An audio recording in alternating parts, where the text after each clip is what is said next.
anak-anak, hari ini kita sudah masuk pada bab bentuk aljabar.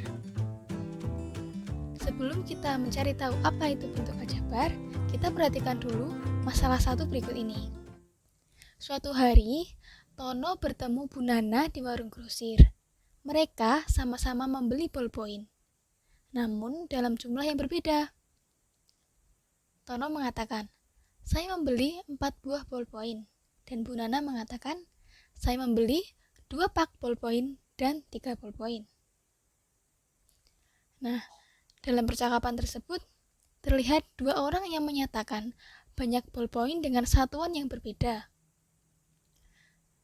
Tono mengatakan jumlah bolpoin dalam satuan bolpoin, sedangkan Bu Nana mengatakan banyak bolpoin dalam satuan pak. Dari masalah satu ini, dapat kita tulis dalam bentuk aljabar. Kalian perhatikan tabel 1. Ada dua orang pembeli, yakni Tono dan Bu Nana. Nah, dari ilustrasi tadi, Tono membeli 4 bolpoin dan Bu Nana membeli 2 pak bolpoin dan 3 bolpoin. Nah, di sini dapat dituliskan bentuk aljabarnya. Bentuk aljabar dari bolpoin yang dibeli Tono adalah 4, sedangkan bentuk aljabar dari bolpoin yang dibeli Bu Nana adalah 2x ditambah 3. Nah, apa X ini? Nah, pada tabel ini, simbol X menyatakan banyak bolpoin yang ada di dalam pak, yang ada di dalam kardus. Nah, simbol X tersebut bisa mewakili sebarang bilangan. Contohnya sebagai berikut. Misal, dalam satu pak itu, dalam satu kardus yang dibeli Bu Nana tadi, misal satu pak itu berisi 5 bolpoin, maka kita tuliskan X-nya sama dengan 5. Sehingga Bu Nana membeli sebanyak 2X ditambah 3 sama dengan 2 dikali X-nya tadi kan 5, 2 dikali 5 ditambah 3 sama dengan 10 ditambah 3 sama dengan 13 bolpoin. Nah, itu kalau misal dalam satu pak isinya 5. Nah, kalau dalam satu pak itu berisi 10 bolpoin, maka X-nya sama dengan 10. Nah, coba kalian masukkan sendiri seperti di contoh ini. Dimasukkan 2x ditambah 3, nah x-nya itu diganti dengan 10, hasilnya berapa? Nah, kita peroleh hasilnya 23. Selanjutnya, misal x itu 50, maka diperoleh 2x ditambah 3, hasilnya 103. Nah, begitu juga dengan x yang lain, tergantung dalam satu pak tadi isinya tuh berapa. Nah, kita kan belum tahu dalam satu pak itu isinya berapa bolpoin. Jadi nilai pada bentuk aljabar di atas ini bergantung pada nilai x.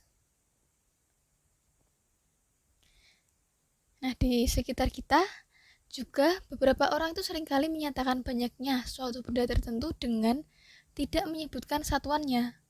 Akan tetapi mereka menggunakan satuan kumpulan dari jumlah benda tersebut.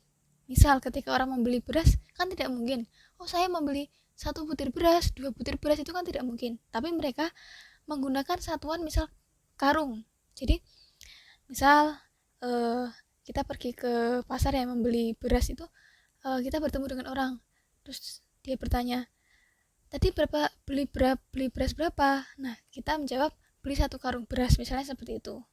Nah, misalnya kita membeli apel, kita menyatakannya dalam satuan keranjang, 1 keranjang apel, 1 keranjang jeruk, dan lain-lain.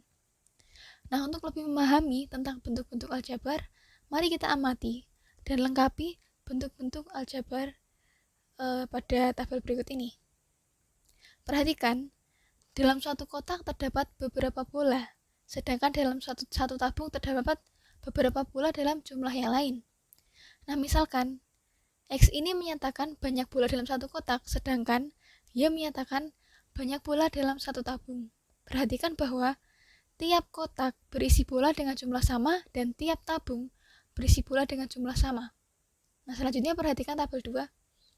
Pada nomor 1 ini, kita lihat di gambar, ada gambar 2 bola, maka bentuk aljabarnya 2, karena sudah diketahui secara jelas bahwa bolanya ada 2. Kemudian, kita perhatikan di nomor 2, itu pada gambar diketahui hanya ada 1 kotak. Nah, dari permisalan tadi kan, 1 kotak itu dimisalkan dengan X. Nah, berarti bentuk aljabarnya ditulis dengan X. Nah, keterangannya satu kotak pula. Kemudian lanjut ke nomor 3, masih di tabel yang sama. Di sini ada gambar 2 kotak. Nah, satu kotak kan X. Maka kalau 2 kotak itu X ditambah X. X ditambah X ini bisa ditulis sebagai 2X atau 2 kali X. Yang melambangkan 2 kotak bola.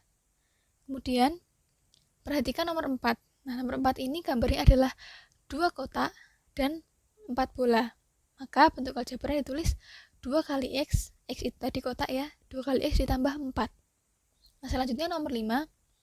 Ini ada 3 jenis gambar ya, ada kotak, ada tabung, dan ada bola. Nah, tadi dikatakan bahwa satu kotak itu dilambangkan dengan X dan satu tabung dilambangkan dengan Y. Maka di nomor 5 ini dapat ditulis bentuk aljabarnya 2 kotak ditulis dengan 2 kali X, satu tabung ditulis dengan 1 Y, atau kalau 1 Y dituliskan Y saja, kemudian ditambah 4 buah bola, sehingga bentuk aljabarnya 2X ditambah Y ditambah 4. Nah, selanjutnya, setelah memahami dari masalah tadi, kita masuk ke pengertian dari bentuk aljabar. Kita ingat-ingat pada tabel 1 tadi, banyak ballpoint dalam satu pak dinyatakan dengan simbol X. Kemudian pada tabel kedua, banyak bola dalam satu kotak dinyatakan dengan X, dan banyak bola di dalam satu tabung dinyatakan dengan simbol Y. Nah, bentuk-bentuk tersebut dinamakan dengan bentuk aljabar. Nah, kenapa digunakan simbol X, simbol Y? Sebenarnya di sini kita boleh menggunakan simbol yang lain untuk menyatakan bentuk aljabar. Nah, kenapa di buku-buku itu sering menemukan simbolnya kok X, kenapa Y, kenapa Z? Itu karena simbol tersebut sering digunakan saja, dan karena mudah ditulis dan sudah menjadi kesepakatan, maka kita akan banyak menemui simbol X, simbol Y. Itu bukan sesuatu yang menyeramkan ya, itu sesuatu yang emang diambil karena sudah biasa digunakan. Seperti itu. Kemudian lanjut ke unsur-unsur dari bentuk aljabar. Nah, bentuk aljabar ini terbentuk dari beberapa unsur, yakni suku, koefisien, variabel, dan konstanta. Nah, kita perhatikan ilustrasi ini. Di sini kita akan mengenal apa itu suku. Nah, pada kegiatan pengamatan tadi, kita mengenal beberapa bentuk aljabar seperti 2X, 2X, kemudian 2X ditambah 4, dan seterusnya. Nah, bentuk-bentuk tadi kan ada yang dipisahkan dengan tanda penjumlahan. Nah, bentuk-bentuk yang dipisahkan oleh tanda penjumlahan tadi disebut dengan suku.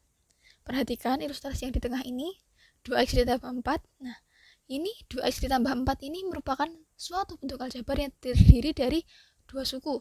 Suku pertama adalah suku 2X, dan suku selanjutnya adalah suku 4. Kemudian, bentuk aljabar yang lain yang selanjutnya adalah koefisien, variabel, dan konstanta. Nah, apakah itu? Nah, perhatikan, variabel adalah, yang dimaksud variabel adalah pengganti dari suatu nilai. Pengganti dari suatu nilai yang nilainya belum diketahui. Nah, di sini perhatikan ilustrasi ini. X ini disebut variabel karena X itu melambangkan sesuatu yang nilainya belum diketahui. Misalnya pada masalah yang awal tadi ya, X bisa saja melambangkan satu kotak ballpoint. Nah, satu kotak ballpoint itu isinya berapa ballpoint kita kan belum tahu. Nah, kemudian lanjut ke unsur berikutnya, yakni koefisien. Koefisien ini adalah nilai yang ada di depannya variabel. Nah, koefisien ini dikalikan dengan variabel. Di sini koefisiennya adalah 2. Jadi, koefisiennya 2, variabelnya X. Nah, 2X ini membentuk satu suku ya. Selanjutnya, yang ketiga adalah konstanta. Konstanta adalah nilai yang sifatnya sudah diketahui atau tetap tidak berubah-ubah. Nah, di sini nilai konstanta adalah 4, karena kita sudah tahu 4 itu ya jumlahnya 4, seperti itu. Nah, sampai sini sudah jelas mengenai bentuk aljabar. Selanjutnya, kita akan melanjutkan pembelajaran hari ini dengan